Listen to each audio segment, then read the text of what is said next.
We're looking at the last look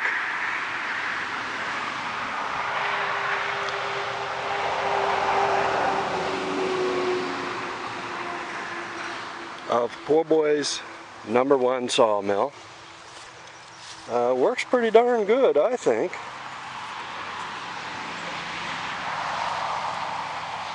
I have someone on the way here today from Wisconsin. They have seen it.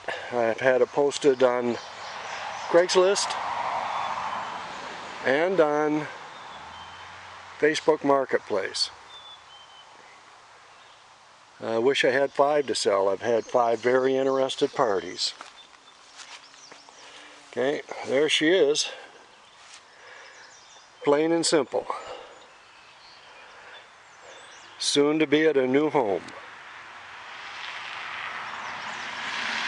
Okay, 18-foot track, 6.5 horse Predator.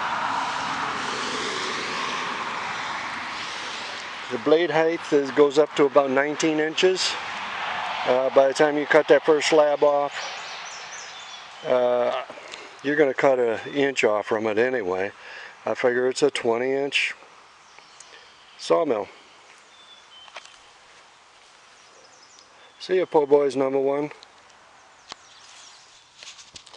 Okay, I've already started po' boys #2. This is a large boat trailer frame that I've just purchased. I have a couple of sticks of steel, 2 20-foot 3x3s, that will be the rail, and I have a 24-foot 3x3 that will get welded on the end of here to create a 20-foot track. Okay, this one will be much fancier.